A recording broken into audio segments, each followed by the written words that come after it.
It was early morning at Lincoln High School, the kind of place where dreams, gossip, and growing pains filled every corner. The hallways still smelled faintly of cleaning soap and chalk dust. The sky outside was pale blue, and light from the windows painted golden stripes on the floor. 17-year-old Aaliyah Brown walked quietly, her worn-out shoes squeaking against the linoleum. She always came early. It gave her a few peaceful moments before the noise of the world began. Her mother worked double shifts at the hospital, and her father had left when she was only 5. For Aaliyah, silence had become a kind of friend. Every morning she passed the same person, Mr. Lewis, the school janitor. He was an older black man, maybe in his late 60s, tall but slightly bent, his hair silver under his cap. He always wore the same blue uniform, polished shoes, and a look that carried both warmth and quiet sadness. While most students barely noticed him, Aaliyah always nodded and said softly, "Good morning, sir." He would smile and reply, "Morning, young lady." Keep that smile shining.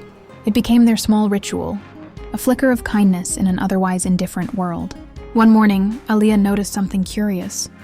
On the mirror in the girls' bathroom, someone had written on a sticky note, "You matter more than you think." The next day, there was another one stuck to a locker. "Your story isn't over yet." No one knew who left them. Some said it was the counselor, some thought it was a student, but Aaliyah had a feeling it was Mr. Lewis. Days passed. Life at school wasn't easy for her. Her skin was dark, her clothes simple, and her voice soft. And high school wasn't kind to people like that. Some girls snickered behind her back. Others whispered about her mother cleaning houses on weekends. She tried to ignore them, but one day after English class, she overheard a group laughing. "She's trying too hard," one girl said. "Like anyone's ever going to care about her stupid poems." Aaliyah walked away, pretending not to hear, but her heart burned. She sat alone on a bench outside, staring at her notebook. Her words suddenly felt worthless. Then a quiet voice interrupted her thoughts. "You okay there, Miss Brown?" She looked up. Mr. Lewis stood there holding a mop and bucket. His expression was kind. "Just tired," she mumbled. He nodded slowly. "Tired of what?" She hesitated.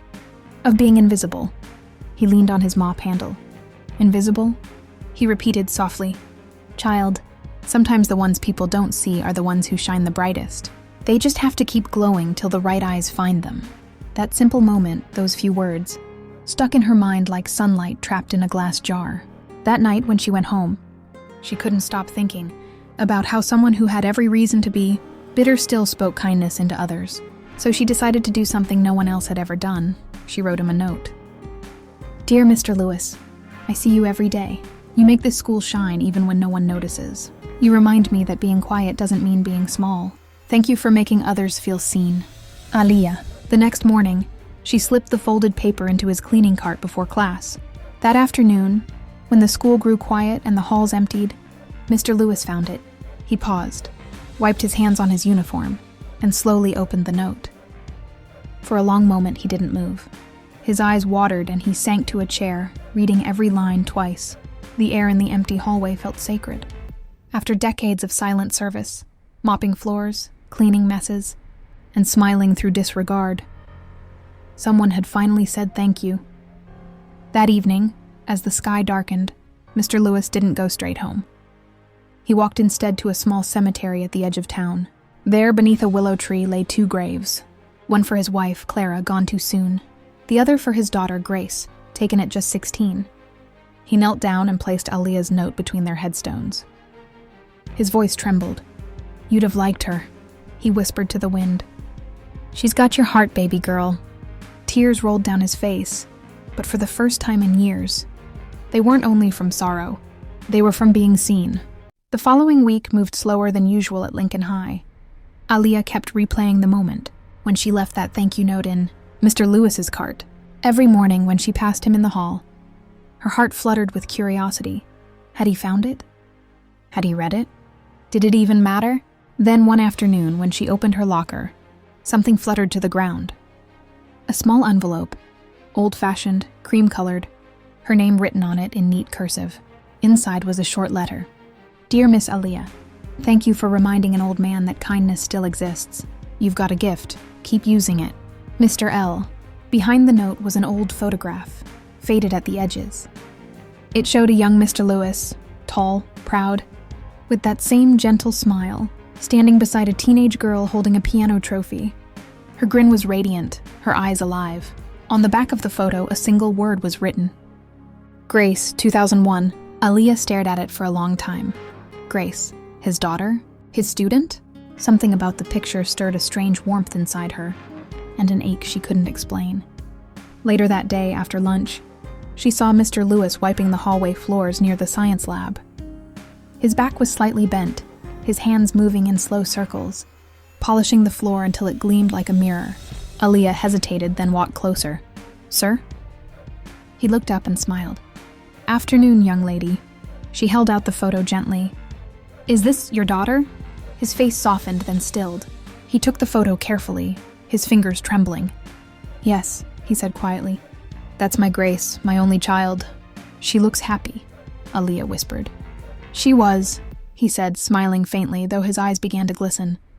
She had a laugh that could make the clouds part.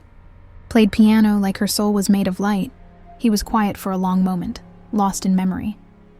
Then he sighed, his voice low. "She died young, 17. Aaliyah's eyes widened. "I'm so sorry." He nodded slowly, his gaze distant. "A car accident. Drunk driver. She'd just finished her last recital.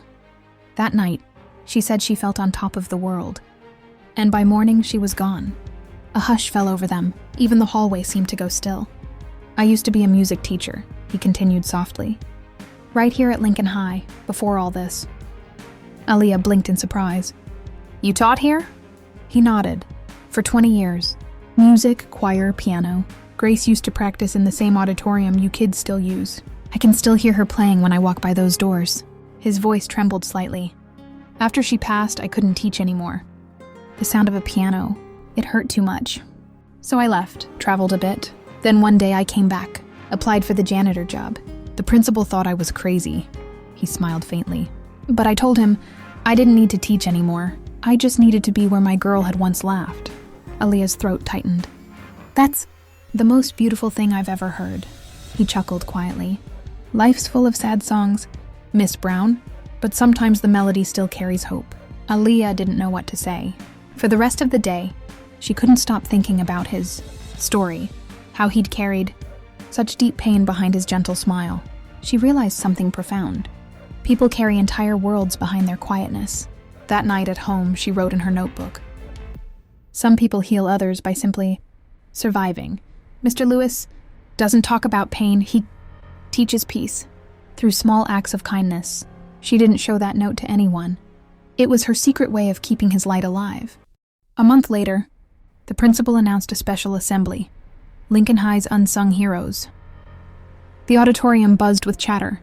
Students were restless. No one expected much.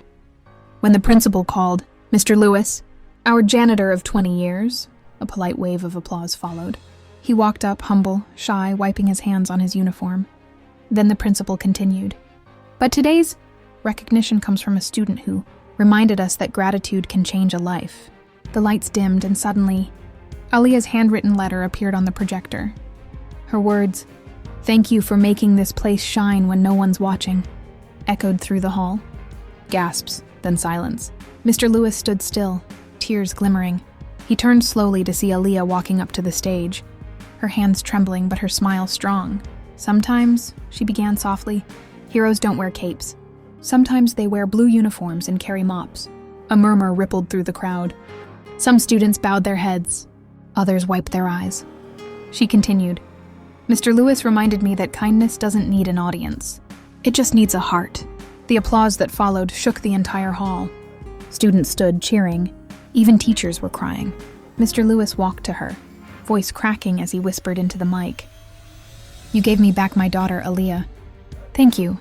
Then, the principal handed him a sealed letter from the district board. It revealed something no one knew. Mr. Lewis had once been Lincoln High's most beloved music teacher before tragedy forced him to leave.